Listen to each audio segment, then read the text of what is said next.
The rain in Seattle was exactly 42 degrees Fahrenheit. It soaked through my Arc'teryx jacket in seconds. I stood on the sidewalk. My mother stood on the porch. She was holding a garbage bag. It contained my monitors, not my clothes, my monitors. "You are a parasite, Elias," she said. Her voice cut through the rain. 29 years old, living here, contributing nothing. She dropped the bag. A shattered OLED panel crunched in the quiet cul-de-sac. That was a $1,400 Asus display. I did not scream. I did not cry. I simply observed the variables. She called it her house. That was a factual error. I am a cloud infrastructure architect. I build servers for Fortune 500 brands. I optimize latency. I fix broken systems. My mother was a broken system. "Take your toys and leave," she commanded.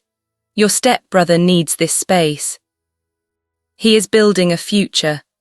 Kyle was 24. He traded crypto on leverage. His net negative balance was $14,280, $50. I built the home firewall. I saw the packet traffic. I picked up the bag. The broken screen sliced my thumb. I felt the sting. A single drop of blood mixed with rainwater. Before I continue, let me ask you a question. What time is it right now, and where are you listening from? Drop it in the comments.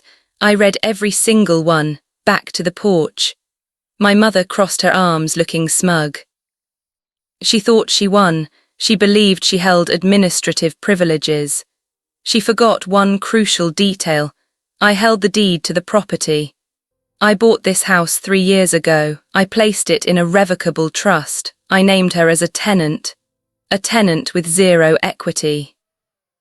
I paid the $3,450, $88 mortgage every month. I paid the $412, $15 utility bill. I paid the $180 gigabit internet connection. She was kicking me out of my own asset. "Understood," I said quietly. My voice was perfectly flat. "I will leave." I walked to my car. I did not look back. I opened my car door. I sat in the driver's seat. I started the engine. My heart rate was 68 beats per minute. I checked my phone. I opened the AWS console app. It was time to update the permissions. She wanted me out of the house. I would grant her request. I would leave. I would take my financial infrastructure. The migration had begun. My mother, Beatrice, was a master of narrative distortion. She rewrote history with the efficiency of a malware script overriding system registries. 3 years and 2 months ago, her second husband passed away. He left her with $84,320, $14 in unsecured credit card debt. She had zero income. The bank initiated foreclosure proceedings on her previous townhouse. I stepped in. It was a calculated resource allocation. I needed a quiet place to code. She needed shelter. I purchased the massive property in Bellevue. The closing price was $765,000. I handled the down payment of $153,000. I drafted a legally binding tenancy agreement. I made the mistake of not framing it. In her mind, the house became hers by maternal entitlement. I was merely the IT guy in the basement. I paid the bills to earn my keep. That was her phrasing. The dynamic shifted 18 months ago. My stepbrother Kyle returned. He dropped out of a business program in Boulder. He arrived with 2 duffel bags and a leased Tesla Model 3. The monthly payment was $689. Beatrice welcomed him like a returning war hero. She gave him the primary guest suite. I tolerated it. In systems engineering, you accept a certain amount of background noise. Kyle was background noise. He slept until noon.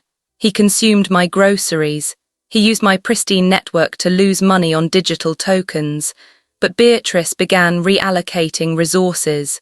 Her emotional load balancing failed entirely. She praised Kyle and his spirit. She criticized my lack of ambition. I worked 70 hours a week migrating legacy databases to secure cloud environments. She saw me staring at screens. She concluded I was playing video games. Kyle has vision, she told me last Tuesday. We were in the kitchen. She was drinking coffee I purchased. You just sit in the dark. You are draining my energy. You are a parasite. That word became her favorite variable, parasite. She repeated it until she believed it. She convinced herself she was the host. She forgot I owned the physical server. She forgot I held the root password. She forgot every single comfort she possessed was a service I continuously provided. I sat inside my silent car in the freezing rain. I watched the bright living room lights turn on. I paid the $145, $22 bill for that exact electricity. That ended tonight. The eviction was complete. Now the system's shutdown sequence begins. Word count, 400. My arsenal was not a collection of physical weapons. It was a digital infrastructure. I built the Bellevue house to operate like a Tier 1 data center. Beatrice and Kyle assumed the house was simply magic. They lacked the technical literacy to understand the environment I maintained. I managed the enterprise-grade Meraki router in the utility closet. I controlled the subnet masks.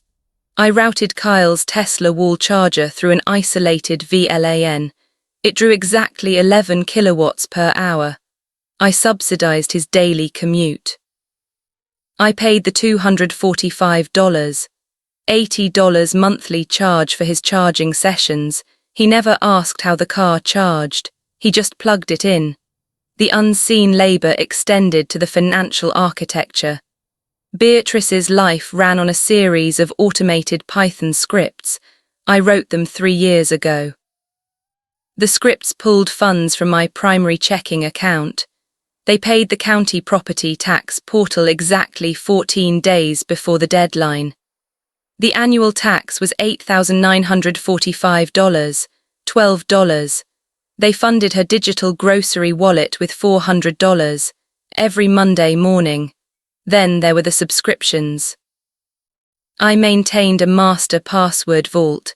I managed the credentials for her streaming and premium cable packages. The combined monthly entertainment cost was $187, $55. I also paid the mobile phone bill.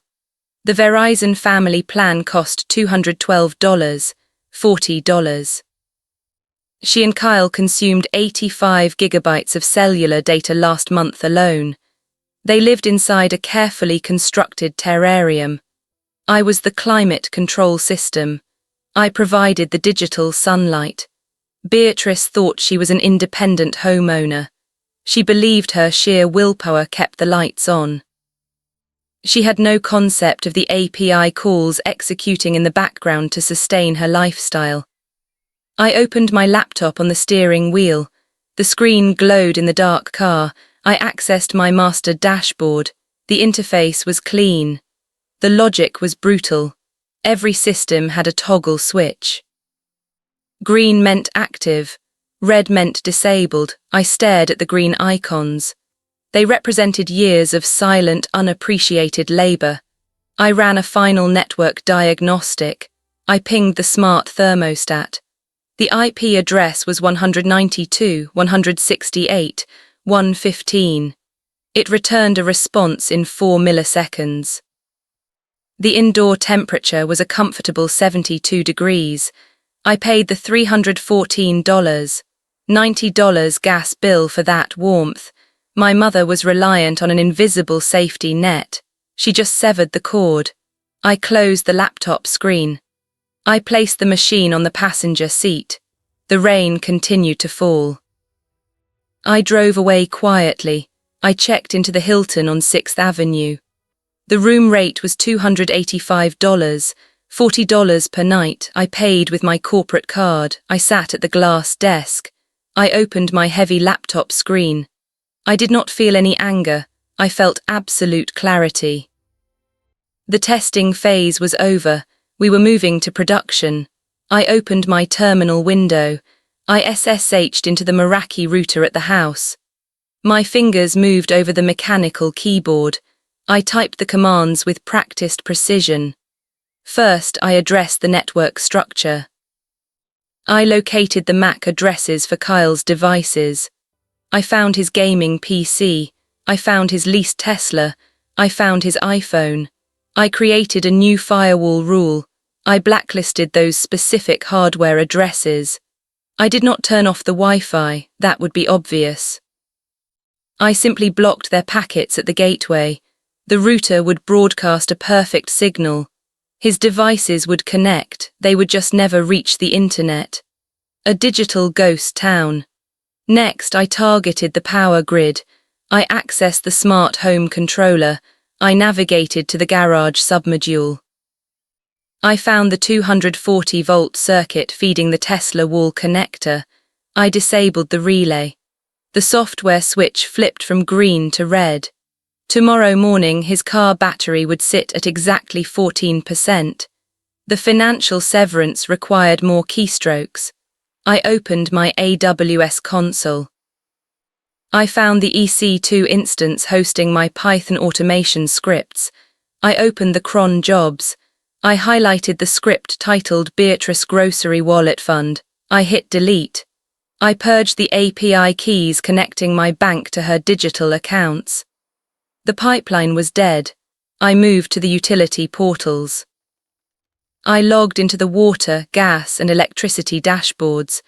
I removed my credit card from the primary billing slot. I cancelled the autopay functions. I initiated a transfer of service. I entered Beatrice's legal name and her email address. The final bills would generate in 3 days. They would arrive in her inbox. She would be financially responsible. The cellular data plan was the final vulnerability. I opened the Verizon Enterprise dashboard. I had administrative rights over the family plan. I selected Beatrice and Kyle's phone numbers. I clicked Suspend Service. The prompt warned me this action would halt data and voice capabilities. I clicked Confirm. The transition took 45 seconds. I closed the browser tabs one by one. I watched the system dashboards update. The green lights turned grey. The automated flows stopped executing. I was no longer the host. The Parasite protocol was fully terminated. I walked to the hotel window. I looked out at the dark city. It was still raining heavily against the reinforced glass.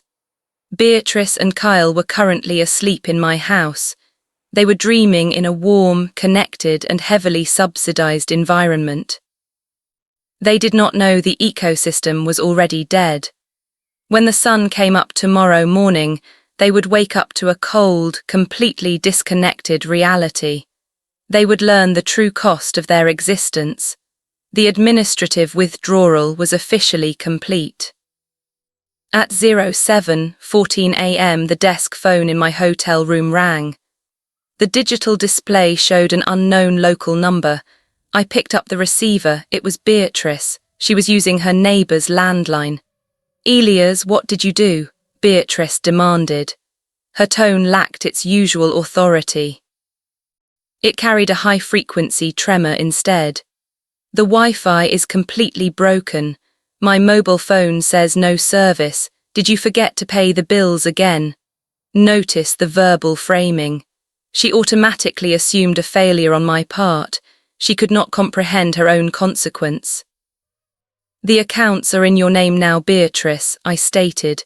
My voice remained entirely flat. "I am no longer funding the residential infrastructure." She gasped loudly. It was a calculated, theatrical intake of air. "You cannot do this to your own family." Kyle has a massive crypto position opening at 8. His car did not charge. He has exactly 14% battery. 14% is roughly 38 miles of range, I replied. The nearest Starbucks is 2 miles away. The math is firmly in his favor. "Stop acting like a robot," she snapped. The gaslighting protocol initiated. "You are throwing a temper tantrum because I asked you to clean up your space. You are punishing us for your deep insecurities. I checked my secondary monitor. I pulled up the remote system logs. Kyle was currently pinging the local router 420 times per minute. The firewall smoothly dropped every single packet. I am not punishing you, I said. I am simply leaving, exactly as you requested. The phone line went silent for 3 full seconds. She abruptly switched tactics. The emotional guilt phase began. Your stepfather would be completely disgusted with you, she whispered. He took you in, he gave you a safe home. Fact check, I was 19 when they legally married. I lived in a university dormitory. I paid my own $12,500 annual tuition in cash. This is elder abuse, Elias, she continued. I will call the police. I will tell them you locked us out of our utilities. It is illegal to shut off water to a residence. I did not shut off the water, I clarified. I transferred the $115. 40 monthly liability to you. The municipal utility district will bill you. She slammed the phone down. The audio line clicked dead. 10 minutes later, I received an encrypted email. It was sent from Kyle's personal iCloud account. He was utilizing the free Wi-Fi at the public library. The subject line read in all caps, "Turn it back on now." The text body was a masterclass in entitlement. He explicitly threatened to sue me for lost wages. He claimed his inability to trade cost him exactly $4,200, $50 this morning. He demanded I restore network access immediately. If I refused, he would destroy my server racks in the basement. He was unaware of one critical fact. The basement racks were bolted to the concrete slab with half-inch steel anchors. I replied with one sentence. Do not touch my hardware. Kyle's threat was a documented admission of intent. In cybersecurity, we call this an articulated, persistent threat. I did not panic. I opened my video management software. The basement was equipped with 4 discrete wide-angle lenses. They were power over Ethernet devices. They recorded in 4K resolution at 60 frames per second. The footage saved directly to an encrypted network-attached storage drive. It had 12 terabytes of redundant capacity. I watched the live feed. At 09:42 a.m., Kyle walked down the wooden stairs. He held a standard claw hammer. He approached my primary server rack. The rack housed $42,500 of enterprise hardware. He swung the hammer at the reinforced glass door. The tempered glass did not break. It merely chipped. He swung again. He caused exactly $215 in cosmetic damage. I pressed a single key. The software generated an immutable video file. I hashed the file with a SHA-256 algorithm. The timestamp and location data were permanently cryptographically sealed. That was receipt number 1. Felony attempted destruction of property. I shifted my focus to the financial trap. Beatrice claimed I contributed nothing. She relied on verbal gaslighting. I relied on double-entry bookkeeping. I opened my SQL database. I ran a query spanning the last 38 months. I pulled every transaction tagged with her name, Kyle's name, or the Bellevue property address. The database parsed 4,812 individual records in 3 seconds. I exported the data into a clean spreadsheet. I generated a pivot table. The gross expenditure totaled $214,885, $42. That included the mortgage, utilities, food, and Kyle's automotive subsidies. I formatted the headers. I highlighted the total sum in red. That was receipt number 2, a complete financial audit. Next, I accessed the King County Recorder API. I queried the parcel number for the house. I downloaded the certified warranty deed. I retrieved the executed deed of trust. My name was the sole entry on the grantee line. Beatrice was not listed anywhere. Kyle was practically a ghost. I merged the property records with the massive financial ledger. I attached the sealed video file showing Kyle and the steel hammer. I bundled this evidence into a single digital archive. I protected the zip file with a complex password. That was receipt number 3. Absolute proof of ownership. They thought they were dealing with a lazy dependent. They were actually fighting a forensic auditor with unlimited server access. I did not argue with their delusions over text. I simply documented their mistakes in real time. The trap was fully constructed. The snare was set. They were compiling their own criminal indictments. They were blindly walking into a concrete wall of undeniable administrative reality. Every action they took simply added another verified line to the permanent system log. I leaned back in the hotel chair. I took a slow sip of black coffee. I watched my terminal screen populate with their frantic network requests. The data was beautiful. I possessed total leverage. The receipts were completely bulletproof. The endgame was finally approaching now. At 2:14 p.m. the aggressive network pinging stopped. The strategy shifted. In threat intelligence, we call this social engineering. The attacker abandons brute force. They pivot to manipulation. My phone vibrated. A text arrived from Beatrice. She abandoned the neighbor's landline. She walked 2 miles to the Starbucks. She was using the unsecured public Wi-Fi. The text read, "Elias, we are so sorry, we overreacted. Please come to dinner at the Capitol Grill tonight. My treat, let us talk." It was a classic honeypot, a decoy trap designed to lure a target. She offered a high-value meal. The average check at that restaurant is $145 per person. She did not have $145. Her checking account balance was $14, $22. I verified this via the read-only API access I retained on her local credit union portal. She intended to corner me at the table. She would order the food. She would wait until the bill arrived.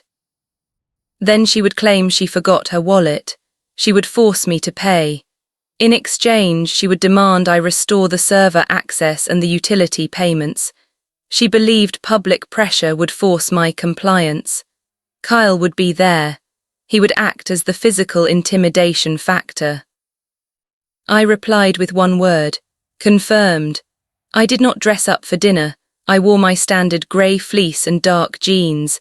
I packed my laptop in a hardened case. It cost $310. It could survive a 2-story drop. I arrived at the restaurant at exactly 6:55 p.m. The reservation was for 7. The hostess led me to a circular booth in the center of the dining room. It was highly visible. That was Beatrice's design. She wanted witnesses. Beatrice and Kyle were already seated. Kyle wore a tailored blazer. He looked incredibly tense. Beatrice smiled warmly. It was a terrifying facial expression. It lacked any genuine micro-expressions of affection. "Elias, darling," she said loudly. "Sit down. We ordered the $180 seafood tower." I sat down. I placed the heavy laptop case on the empty chair beside me. I did not touch the sparkling water the waiter poured. "We want to apologize," Beatrice continued, her voice projected across the room. "We were stressed, but you are family. You just need to turn the Wi-Fi back on. Kyle lost money today. We forgive you for that." Notice the inversion of reality. She was forgiving me for her eviction order. She was forgiving me for Kyle's failed trades. She attempted a system rollback without administrator privileges. "Just give me the router password," Kyle muttered. He leaned across the white tablecloth. "Give me the password and we can all go home." They thought they cornered me. They thought the false truce would work. They were entirely wrong. I reached into my dark jacket pocket. I pulled out a standard flash drive. It was silver. It had a total storage capacity of 16 gigabytes. The hardware cost exactly $8. The digital payload inside was priceless. The negotiation phase was officially over. I placed the silver flash drive on the white tablecloth. It made a quiet clicking sound. Kyle stared at it. Beatrice forced a smile. "What is this, Elias?" she asked. "That is your new reality," I said. My voice was perfectly modulated to 60 decibels. "It contains 3 encrypted folders." I pointed to the drive. Folder A contains a consolidated CSV file. It details $214,885. 42 in personal subsidies. That is the exact amount I spent maintaining your existence over 38 months. Beatrice blinked rapidly. Her smile faltered. Folder B contains the certified property deeds, I continued. I own the Bellevue house. You are a legally recognized month-to-month tenant. A tenant who just verbally terminated her own residency. Kyle scoffed loudly. "You cannot prove anything. Mom said it is her house." I shifted my gaze to Kyle. Folder C is for you, Kyle. It contains an MP4 video file. The timestamp is 09:42 a.m. today. It shows you striking my server rack with a steel claw hammer. The hardware holds a replacement value of $42,500. That upgrades your vandalism to a Class B felony in Washington state. Kyle stopped breathing. His face drained of color. The sudden pallor was a biological response to absolute terror. Before I drop the final hammer, I need to know something. Have you ever watched a narcissist realize they have absolutely zero leverage? Let me know in the comments. I read every single one. Back to the table. The waiter arrived. He placed the $180 seafood tower between us. He also placed the leather billfold on the table. Beatrice immediately slid the leather folder toward me. "Well, pay the man, Elias," she ordered. Her voice was shaking now. "Stop playing games, turn the Wi-Fi on." I stood up from the booth. I picked up my heavy laptop case. "I am not paying for your dinner," I stated clearly. "Your checking account balance is currently $14, $22. The bill for this meal is at least $180. You have a critical deficit." "You cannot leave us here," Beatrice hissed. Other patrons were looking now. "We have no money, we have no way home." "Kyle has his Tesla," I replied. "Assuming he did not waste his final 38 miles of range, you have the flash drive." "I strongly suggest you hire a defense attorney. You will need one for the formal eviction hearing on Monday." I turned my back on them. I did not wait for a verbal response. I walked straight out of the dining room. I walked past the mahogany host stand. The air outside was cold. The rain had finally stopped. I unlocked my car with my phone. I sat in the driver's seat. I opened my bank application. I watched the live transaction feed.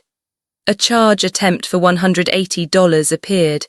It was immediately declined. My credit card was securely locked. The physical restaurant was now handling the social engineering problem. I started the engine. The heavy lifting was officially done. The infected system was successfully purged. At 8:42 p.m., my phone received a notification from the King County Sheriff Dispatch log. I built a custom API scraper to monitor my home address. A patrol unit was dispatched to the Bellevue property. The incident code was residential disturbance. Kyle and Beatrice had returned home. They utilized Kyle's remaining Tesla battery. The vehicle arrived with exactly 0% charge. It was now a 4,000-pound brick blocking the driveway. Inside the house, the systemic collapse accelerated. Kyle traded crypto on a highly leveraged margin account. He needed constant internet access to adjust his stop-loss limits. The global markets shifted rapidly at 9:00 p.m. Pacific time. Without my enterprise router, his trading terminal was completely blind. His account suffered an automated margin call. The brokerage liquidated his entire portfolio. He lost his remaining $14,280, $50. He was officially insolvent. Beatrice faced an administrative nightmare. The municipal utility district processed my transfer request. The automated system emailed her the required connection deposits. She needed to pay $450 for electricity and $200 for water. Her credit union account still held exactly $14, $22. The utilities would physically disconnect at the street level in 48 hours. They attempted to bypass my network security. The security cameras recorded Kyle trying to factory reset the Meraki router. He used a paperclip. He did not realize I disabled the physical reset button via the cloud dashboard. The hardware was permanently locked to my administrative profile. At 10:15 p.m., the process server arrived. I paid a premium $250 fee for expedited night delivery. The server handed Beatrice a thick manila envelope. It contained the formal 30-day notice to vacate. It included the civil lawsuit for Kyle's property damage. It demanded $42,500 in immediate restitution. I watched the 4K video feed from my hotel room. Beatrice collapsed onto the front porch steps. She held the legal documents. There was no audience left to manipulate. There was no gaslighting a certified court summons. Kyle sat on the wet concrete next to his dead car. He stared at his useless smartphone. The ecosystem I built was entirely dismantled. They demanded independence. I deployed it fully. They were drowning in the exact reality they requested. The unearned privilege was gone. The Parasite protocol was permanently offline. They had assumed my silence was weakness. They learned that a quiet administrator is simply auditing the network before pulling the plug. The connection was permanently severed. I woke up at 6:00 a.m. My hotel room was perfectly silent. I checked the AWS dashboard. 0 error logs, 0 unauthorized access attempts. My resting heart rate was a steady 62 beats per minute. For 3 years, I ran a high availability cluster for 2 users who despised the administrator. I provided 99% uptime for people who contributed absolutely nothing to the underlying code base. Now, the system was finally optimized. The rogue processes were terminated. The physical hardware was entirely secure. I drank my black coffee. The room service cost was exactly $6, $50. It tasted like absolute freedom. Before I log off, I have one final question. Have you ever had to perform a hard reset on your own toxic family members? Tell me your story in the comments below. I opened my heavy laptop. I had a 10:00 a.m. migration call for a $2.4 million enterprise client. That was a highly profitable use of my daily bandwidth. Beatrice and Kyle were currently dealing with the King County legal system. They had 29 days to permanently vacate my physical asset. I did not feel any guilt. A firewall does not feel guilt when it blocks malicious traffic. It simply executes the explicitly configured rules. I finally enforced my personal boundaries. I closed the local network ports. The massive parasitic drain on my computational and financial resources was permanently resolved. I looked out the thick glass window. The vast Seattle sky was bright and completely clear. My life was operating at maximum efficiency. The system was clean. The lone administrator was finally at total peace. Every single broken link was gone. I smiled.